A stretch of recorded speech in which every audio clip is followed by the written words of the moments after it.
sorry, the number you have dialed is not in service at this time.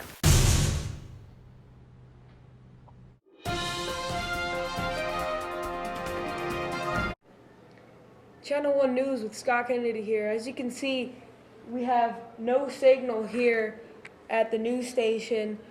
There's extremely bad storm going on right now, and we're going to Anthony live at the scene. We're live. As you can see, it's really windy here in Boulder, up in the mountains. I'm on top of the building in NOAA.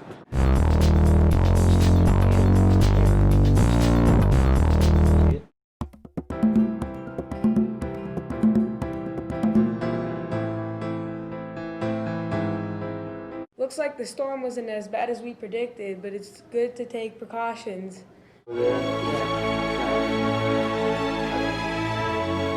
This is Channel 1 News, signing out.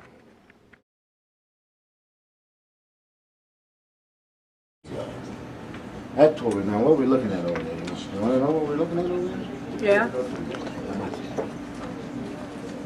This is every day at 5 o'clock in the morning during this time of year, 5 o'clock in the afternoon, we launch balloons to test the raw atmosphere to see how the atmosphere is changing every 12 hours.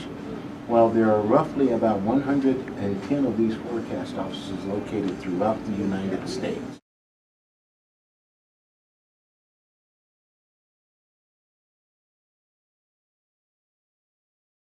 Those teachers aren't there just for the heck of it. They aren't.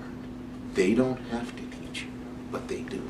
We always have one kid, which reminds me of you, that sits in the corner and doesn't say much of anything, you know, and they're pretty quiet all the time. Those are the ones that are really observing and listening and doing what they're supposed to do.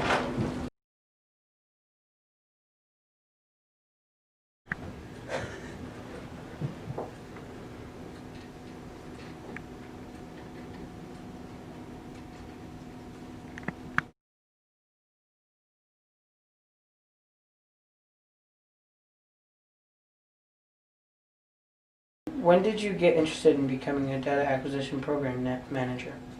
Well, believe it or not, I actually became interested in weather in high school. I've been a data acquisition program manager for about 15 years. My advice to them would be to seek out at least a 4-year college degree in meteorology, and perhaps even a higher degree if at all possible. Okay, so Mr. Lewis, how has your career affected your family? Well, it has had some effect on family life because when you work in this particular field, you work 24 hours a day. You work around the clock. You may come in at 8 o'clock in the morning and get off at 4 o'clock in the afternoon today. This time next week, you may come in at 4 o'clock in the evening and get off at midnight. And then the week after that, you may come in to work at midnight and get off at 8 o'clock in the morning. Have your emotions ever interfered with your job? Yes, they have. I'm very passionate about what I do. The longest time I have been in the office has been about 8 days. Well, because I had got stuck in a winter blizzard, a winter storm. It was back early in my career in Kansas City. I was stuck in the snowstorm. Oh, I have several favorite parts of my job, I think, but one of the probably most of my favorites is being able to go out to the schools and talk to the students about a career in meteorology. I think that's probably the most important part of my job to me.